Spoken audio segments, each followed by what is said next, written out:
Alrighty. Hello, everyone. Thank you for joining us today. We are taking part in our Allied Universal information session today. I would just like to briefly acknowledge the territories that we're on. Work BC Centre, West Shore, and Sooke recognizes the traditional territories of the Esquimalt, Songhees, Sooke, China, and Pacheedaht First Nations on which our offices are located. We are proud to provide employment-related services to these nations. So our agenda for today, we'll do a brief overview of Work BC services, and then I'll be handing it over to Tash from Allied Universal. And then if you have any questions or comments, there will be a chance at the end for that. So, Work BC Employment Services. Our services are free and available to all unemployed British Columbians who are seeking employment and are legally eligible to work in BC. Some employed individuals may also be eligible for our services, such as those who are at risk of losing their current job or underemployed British Columbians with a disability. Work BC centers are located across British Columbia, meaning if you register at one center and then you happen to move, you can pick up where you left off at a new center. Your case gets transferred with you. You don't have to re-register and start that process all over again. Work BC offers a range of services that support job seekers to improve employment readiness and to find or maintain employment. And additionally, any BC job seeker can access the self-serve resource area of Work BC Employment Service Centers. So our resource center, it is open to all job seekers. You can come in to use our computers for all your job search needs or access a printer or photocopier for job search documents. A staff member is available to assist you if you have any questions or need assistance, and resource services are provided on a drop-in or appointment basis. Workshops. We offer majority of them at our West Shore and Sooke centers. However, we do have one or two that are available virtually. Our workshops cover all aspects of job search and job retention to ensure you achieve your goals. We offer workshops like resume building, career planning, interview skills, hidden job market, computer skills, financial literacy, and truly many, many more. Wage subsidy. The wage subsidy program is designed to assist unemployed individuals or underemployed individuals to enhance their skills on the job. Wage subsidy assists the employer when hiring someone who lacks all of the necessary skills for position by offering a percentage of your wages for a duration of up to 24 weeks. I should also state that underemployed means anybody who is not receiving enough hours to support themselves. So this could be casual work too. We have more information on our website if you're looking into what the full definition of underemployed is. Personal employment planning. We provide individualized sessions with an employment advisor to build your return to work action plan, helping you define your path to success. So this is meeting one-on-one with an employment advisor, where you get to chat about what you're looking to do with your career, things you've done in the past, trainings, that sort of thing. That's that one-on-one session. Job start supports. So work clothing such as boots or scrubs, tools, and short-term courses such as food safe and first aid can be available for those who are unable to afford it. And job sustainment services. Work BC centers offer job sustainment services to help you resolve issues impacting your ability to maintain employment. We can provide on-the-job or in-office support from experienced job coaches. They help you mediate disputes with your employer, learn new procedures, or gain insight into today's workplace culture. And lastly, job listings and labor market info newsletter. So as a registered client of the West Shore or Sooke Work BC centers, you can receive our newsletter job links. This newsletter features a daily list of job leads, covers local employment information, as well as employment events and programs. So we have two upcoming events if you're interested. One is our Langford Job Fair. We're hosting that on September 5th. And it will be at the Four Points Hotel next to Costco in West Shore. Last year, we had a really great turnout. It's a fantastic event if you are looking for work or just looking to connect with other employers, kind of see what's out there. I highly recommend you come. It's a free event. You don't have to register, but there is a prize incentive if you do register. So we recommend that too. You can get all the details on parking and where to go on our website. And we are also doing a summer Q&A series. So all of our most commonly asked questions are going to be answered. We just had our first one yesterday that was on our Facebook. And that was just about general Work BC services and frequently asked questions. We have another one in August. That's about our wage subsidy program. And we've got another one in September about our disability resources. All of those are recorded as well. So if you don't happen to make it then, you can always just check back on our page and it will be there. And the same thing goes for all of our workshops. If there is one that you want to look at from the past, or if you happen to miss something today and you want to go back and look, we'll post it on our YouTube channel. So take a peek back later today. I'll send the link to everybody. Otherwise, this is our contact information. Again, I'll also send this out so you don't have to frantically write it down. If you are wanting to contact us, you can also just stop by either one of our centers to get registered. No appointment is necessary. So feel free to just stop by and see what we offer or come by to get registered. Either way, we'd like to see you. So that is it for me for my presentation. I'm going to hand it over to Allied Universal. And yeah, it's all yours. Hello, bonjour, everybody. Thank you for showing up. Sorry, I'm having a little bit of a difficulty here getting the right angle. Awesome. So I'm just going to share my screen with everybody as well.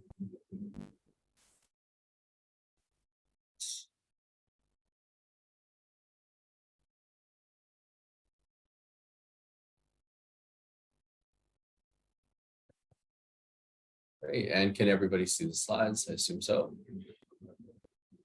Yes, we can. Perfect. Thank you. So again, welcome everybody. You're all here because you have just been interested in the screening officer position at Victoria International Airport. First, I do again want to thank you for taking the time of being here. I'm just going to quickly move on to this next slide here. Now, if you ever do see this G4S logo over here, or this Allied Universal logo, just know that these are both the same company. G4S was actually acquired by Allied Universal recently, and we're actually making the transition over to Allied. Now, what our purpose is at Allied Universal is safeguarding our communities and the people around the world. We do this through having a team that is agile, reliable, and innovative. We also have a very caring culture, and we put people and safety first. Now, we do this, or rather, we're able to deliver all of this through teamwork and as well through acting with integrity. If you can see right over here on this map, you can see that right now we are actually servicing 21 different airports, 20 of which are in BC, and one is actually in the Yukon. Now, the cool thing about working within Allied Universal is you actually get the opportunity to work at any of these airports once you're certified, if you ever choose to move to that location. As well, you'll notice that each of these airports here are color-coded. What that essentially means is these are all the different unions that we are part of. So we have three different unions that represent our airports. At YYJ, we have the International Association of Machinists and Aerospace Workers. Really quick as well, I just realized I forgot to introduce myself. My name is Tashal Naidu, or Tash. I am the recruitment specialist at Allied. So if you are ever to go into getting hired, you'll actually be going through myself. Perfect. Now, if you notice that every single slide over here, just on the bottom left corner, we have our mission statement, which is every flight safe every time.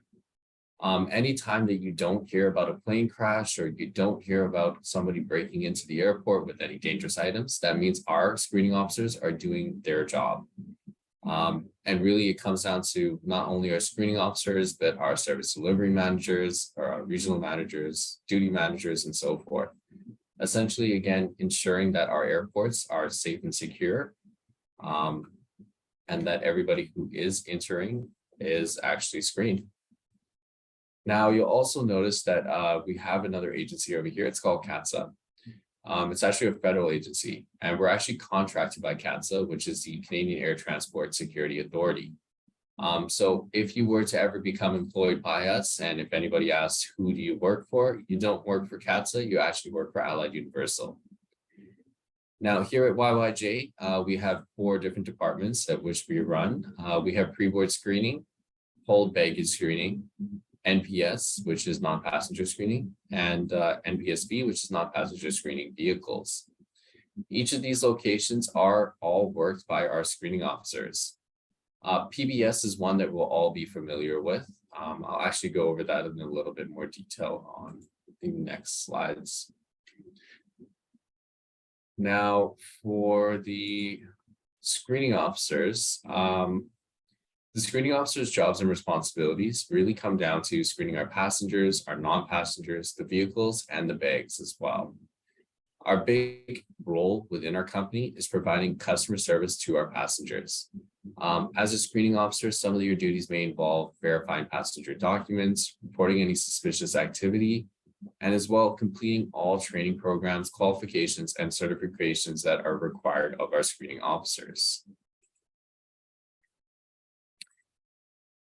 Really quick as well, in terms of what our screening officers wear, right up here, we have a couple different examples of our uniforms. So we do have a short sleeve uniform. Right now, you can tell that all of our screening officers over here are in their winter dress. And an easy way to tell that is just by the closed collar and the tie that they have on as well. You'll see on the left over here, they do have their shoulder boards. These are mandatory to have. If at any airport you do see our screening officers with a blank shoulder board, that does mean that they're a PCSO, which is a pre-certified screening officer. That's actually what we'll look to start you off as well. But I'll go into more detail about that very shortly. Additionally, you'll also notice that we do have our name tags and what's called a rake, which is a restricted area identity card. In order to work at the airport, you are required to have your rake on you. If you do not have your rake, unfortunately, you will not be able to work your shift. You'll have to go home and get it, or you might just be sent home. You'll also notice that we have 2 variations of length of the uniform. So we have long sleeves and we also have short sleeves. Additionally, we do also have a tunic that can be provided to you for winter. And we will also provide you with pants and boots. On this next slide over here, you can actually see the summer dress, which is the open collar. And additionally, you can also see the boots that we will provide you. Now, I also do want to point light to this CATSA logo. Any items that have this CATSA logo on it is considered a controlled item.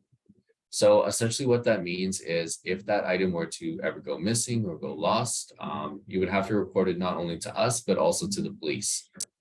They treat this as though it's a lost police uniform. All right. Now into the more what we actually do as a screening officer. So if you've ever gone through any airport security, this is exactly where you're going to be starting off, which is PBS, pre-board screening.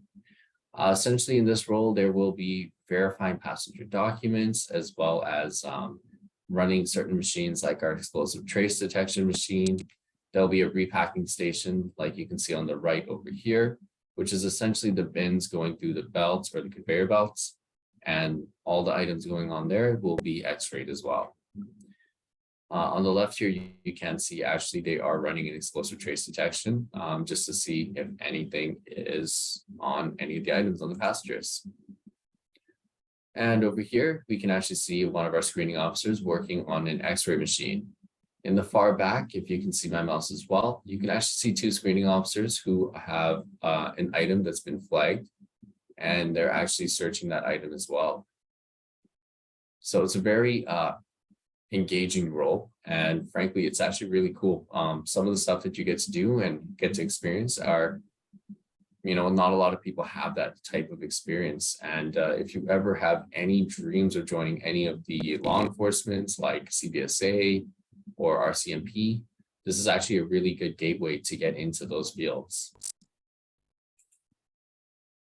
Over here as well, we do have a full detection or full body detection machine. You can also notice that our screening officer here, he's wearing one of the most important aspects of your uniform, which is a smile. A big part of this role is making it a lot easier on our passengers and frankly, customers. So once you have that smile on and you're kind of making it a little bit easier on them, it's going to make, or rather it's going to go a long way. If you've ever gone through any security at an airport, you obviously know it can be very nerve-wracking, and going through this machine itself can also be nerve-wracking. So we do encourage you to have a good smile and be friendly. And over here as well, we do have another explosive trace detection machine. Now, over here, we have another role, which is called HBS, or whole bag screening. So anytime that a bag is sent down to, like anytime you check in your luggage at the airport, that bag has to be checked as well prior to entering the plane. So HBS is where our screening officers will actually go over that. They'll make sure that any of the items within the bag are screened prior to it's being cleared and it being able to go onto the plane. On the left here, we do have an RSDM or an SDM. That's actually who our screening officers would be reporting to. Now, as you can see on the monitor here, we do have a little image of the conveyor system. This is for YVR. Over here, you can actually see that conveyor belt system. So when the bags do go through, as it goes through, a 3D image will be made of these bags. And using that, our screening officers over here are able to determine whether there are any dangerous items within the bags. So it's a very fascinating field. If you ever appreciate any autonomy in your work, HBS is one of the best places to have that. You'll be able to work by yourself, even though you are working alongside other screening officers. There's a lot of autonomy in your work and no one's really looking over your shoulder, making sure that you're doing everything. Frankly, it's a very important role, and to even get that far in HBS, you have to get qualified. You might be wondering how you get qualified, but I'll go over that very shortly. Now, let's say there is a bag that is deemed dangerous. We actually will send it to another area where our screening officers will physically search it. That's this area over here. Now, to be qualified for HBS or whole bag screening, you do have to spend 12 months at PBS, which is pre-board screening. Currently, we've actually changed that mandate to 6 months, but that could change at any moment. I do want to iterate one thing at an airport is the only constant is change. So what I'm telling you right now could change tomorrow. It could actually change 5 minutes from now. So do be aware that there's always something changing at the airport. But we'll also train you on the 3D CTX training, and it will be a pass or fail grade in order to see if you were successful or not. From here, we also have another role, which is NPSV or NPS. NPSV is non-passenger screening vehicles, and NPS would just be non-passenger screening. Now, does anyone want to hazard a guess as to what a non-passenger is? You can just unmute yourself if you want to.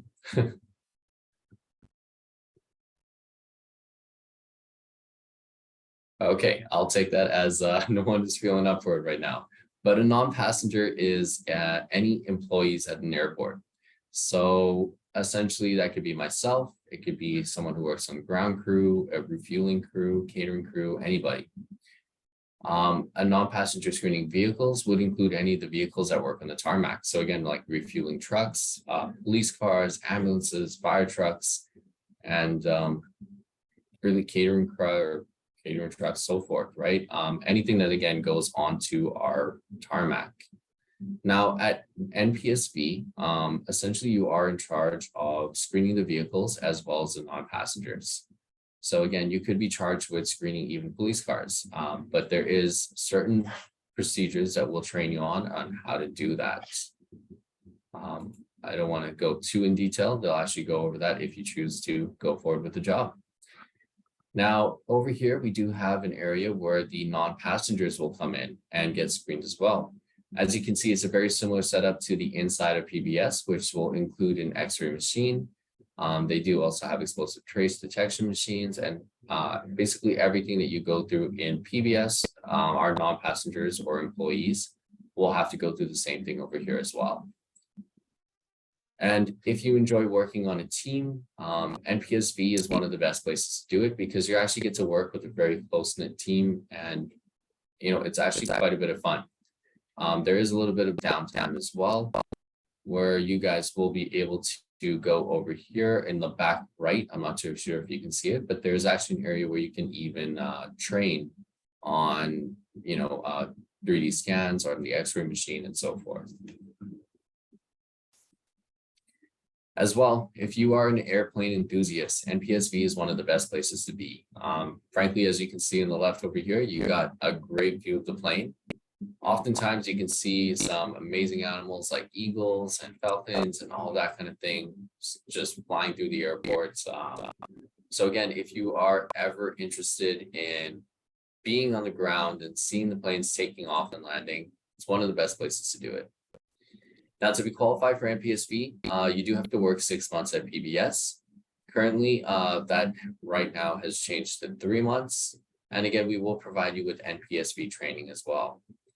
Now, I'm not too sure if you noticed this as well. All of our screening officers here are wearing a different uniform than what is worn throughout all the other roles. You will be provided with all of this as well, which will include a high visibility vest, hard hats, headphones or earmuffs, as well as glasses. Additionally, we'll provide you with steel toe boots, different pants, and a winter jacket that has like multiple layers on it. So you can always zip it and choose which kind of, how much you really want to be wearing. And yes, in this role as well, I do want to mention that it is a requirement that you must wear a hard hat. All right. Now for the PCSO position. So what will actually be starting you off at? PCSO is a pre-certified screening officer. If you speak any French and English, it will be an asset, and we'll actually consider you as a bilingual screening officer. So you actually get an option of different shift lines. Essentially, I'll go over the schedule and requirements for that in a little while here. Now, I do want to mention that the PCSO position is a temporary position. It will only last for 120 days, but our goal is to get you certified during those 120 days. Now, to continue your employment with us, you will need to meet all the necessary requirements to become a fully certified screening officer. Essentially, you are going to be required to acquire your Transport Canada clearance, which would be a RAIC, a restricted area identity card. Essentially, it's one of these. It'll let you into the restricted areas of the airport. You'll also be required to pass SOF, which is our Screening Officer Foundations course. Now, as I mentioned before, we are part of a union. So the cool thing is once you start working as a PCSO, you actually get to retain your seniority and carry it all the way through, even when you're a certified screening officer. Now, what do you need to become a PCSO? Well, you will need to clear your criminal record check. You'll also have to acquire what is known as a CATSA medical. And it's a very basic test that's done by your doctor or clinic. And that'll essentially let us know that you're physically fit and able to actually do the job. You'll also have to attend a uniform fitting session and as well come back to the base and collect your complete uniform as well. You'll also need to attend a one-day full-time paid training, just so that you are aware of what is required of a PCSO. And a great thing too is to have some flexible availability from early morning all the way to late night, not necessarily graveyard. your odds are you will be starting on the shifts that would be after the end of summer. So essentially, the graveyard, they no longer have those hours in YYJ. Now, as a PCSO, what are you in charge of? Because obviously we won't be getting you to do the X-ray machines and explosive trace detection right away. What we will be getting you to do is checking boarding passes, ensuring that our passengers are showing up for the right flights and the right dates, and that it's even the correct passenger showing up. Additionally, directing our passengers to the right queues, so ensuring that people who are part of Nexus are going to the Nexus line, families to the Family First line, and as well as regular passengers, just guiding them through to the right queues. Divesting, so essentially that just means that anytime a person comes up to you, you're asking them to give up any dangerous items they have, any liquids over 100 milliliters, and so forth. And repacking would be, so essentially on that conveyor belt, when you have all those bins going by, repacking would be making sure that there's enough bins handy for our passengers and just ensuring rather that the bins are flowing smoothly through the X-ray machine. Now, the PCSO work schedule, per operational requirements, right now we have 16 to 32 hours that are available. And again, this is based on operational requirements. This could change, but it won't change dramatically or immediately. You will be given some time to work the set schedule that you're given. Now, you may supplement this by picking up more hours from the company. So if you ever are looking to increase your hours, if there is any hours to give, the company will definitely give you it. But that'll also be given based on seniority. Now, the end of summer shifts could start as early as 3:45 in the morning, and it could end as late as 9:30 at night. So do keep that in mind. And again, if a flight is delayed or there are changes to certain day-to-day operational requirements, then you may be required to stay a little bit past that. Now, from the PCSO position to a certified screening officer position, essentially what the calendar would look like is you would start off as a PCSO working 16 to 32 hours for the foreseeable future. Once we're able to schedule you in for basic training, we'll actually put you into a course with one of our trainers. And you'll go 3 days in that course. It'll be 24 hours that you'll be in training. And again, that is obviously will be paid. After that, we'll enter you into a course called SOF, which is our Screening Officer Foundations course. That'll actually be done with a CATSA trainer. And it will be 40 hours, Monday to Friday. You'll likely be sent to Vancouver, and that will be at the company's expense. So you'll do that 5-day training course, and you have to pass on that in order to be successful. And I'll actually go in a little bit more detail about that shortly. And as well, you'll also be required to do 100 hours of on-the-job training in order to be fully successful. So it'll be 40 hours Monday to Friday, most likely. And then again, 40 hours Monday to Friday again, and then additional 20 hours. But on that last week, you'll also bid for the OJT. You'll bid for your shifts, your permanent shift, your semi-permanent shift, let's say. Now, after OJT, some of your shifts may be up to 32 hours. And again, you can always pick up hours from the company. I do want to make note that everybody who is going to be hired from this point onward will be part of what is called an auxiliary pool. To bid, essentially in the auxiliary pool, you'll have to bid for auxiliary shifts. And the auxiliary shift schedules will be between 16 to 32 hours each. It could be 8-hour shifts, including long weekends. And it's really cool because actually with your auxiliary shifts, you actually get to bid up to 6 times a year, depending on operational requirements. So for our other screening officers, they don't necessarily get the same amount of opportunities to change their schedules. Now, some of our certified screening officer shifts will look something like this, but these are summer hours, so do keep that in mind.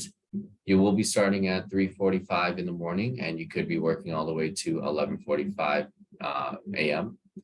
It could be from 10 a.m. to 6 p.m. It could also be from 11:45 a.m. to 7:45 p.m. or even from 3:45 to 11:45 p.m. But again, these are our summer schedules, and we have yet to solidify the winter or fall schedule.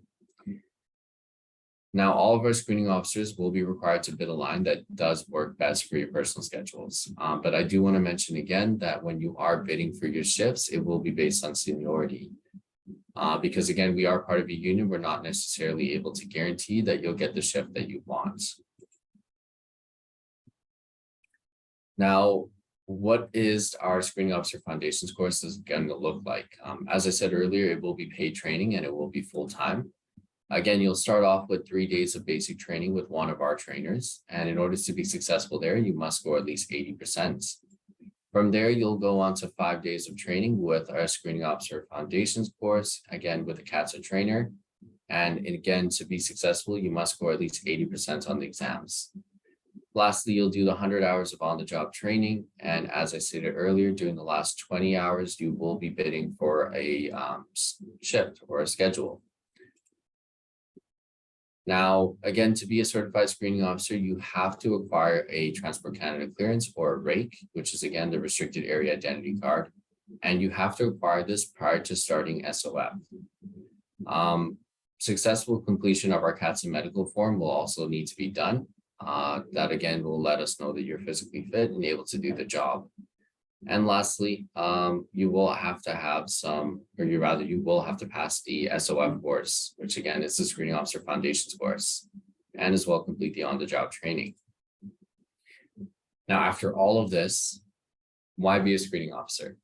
So if you care about your community, if you want to ensure that everyone around you is safe and secure, and you want to have pride in what you're doing, we do recommend becoming a screening officer because it's actually one of the best jobs that, is really out there. You get to make a difference every single day, and you're again saving people and ensuring that they are safe. As well, we do offer a lot of excellent pay, great benefits as well. So we offer things like dental, vision care, drug coverage, and so forth. We also give you for YYJ, I'm not too certain on the transit reimbursement there, but you definitely do get parking reimbursement. And you all, again, get that comprehensive benefits package. Now, currently, the hourly rates as of April 2023 are $22.77 per hour for your training wage. And then that'll jump up to $25.63 once you're certified. It is important to note that wages are subject to increases on a yearly basis. Additionally, we do offer other incentives, bonuses, and perks throughout the year just to keep things interesting. Now, if you also care about career growth and you want to move up in the company, there is a lot of career growth available within our company. So if you are looking to move up, you can always jump into other roles like becoming a service delivery manager. So that would be somebody who's in charge of our screening officers. You can move into becoming a trainer, an operations manager, duty manager, a director. I do want to mention that we've even had screening officers reach a director position. So if you are looking to grow within the company, we do have a promote from within culture. As well, I do want to also mention again, if you have any aspirations of joining the RCMP or CBSA, this is one of the best places to do it. And the last thing I do want to mention too, is that we've even had screening officers work here for 20 plus years because they just love being a screening officer. So it's really up to you and how you want to work within the company. Now that I've said all of that, and I know it was a big mouthful, if you guys have any questions, I'm happy to answer them.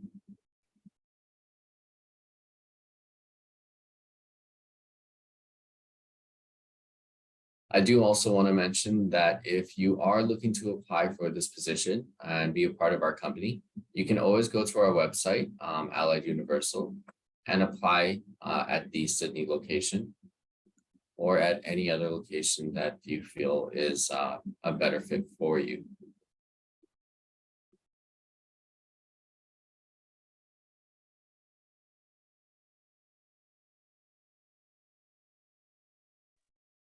Great. How many positions are you hiring for right now? That's a great question. Thank you for asking. So we are looking to hire for about 20 different positions right now.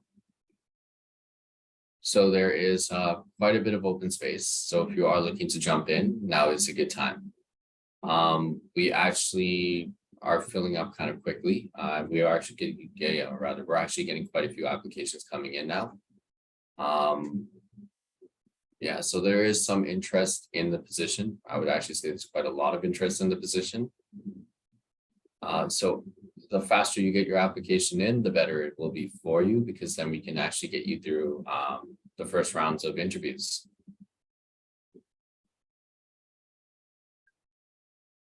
There's another question. Are there any skills or certifications to have that would be beneficial for applying to the role? In terms of skills, if you are great at customer service, if your English is really good, and if you also speak French, that's always going to be an asset. Those are generally the things that we are looking for in our screening officers. In terms of certifications, no, you don't actually have to come in with any of those. We'll actually train you on everything that you need, and you'll actually come out with a lot of skills from the job. The biggest thing is just having an attitude where you're ready to learn. And if you want to grow within the company, that's always good to have that kind of, to show that enthusiasm as well.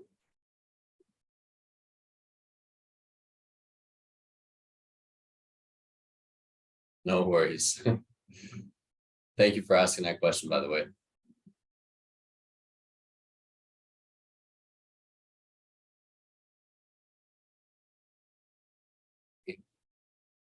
And does anybody else have any questions? Feel free to ask them.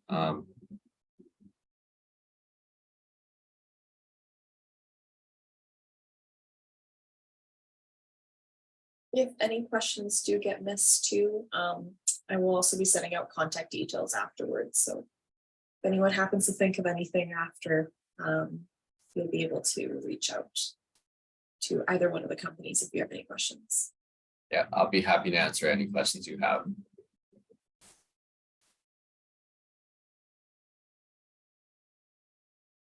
Yeah. Awesome.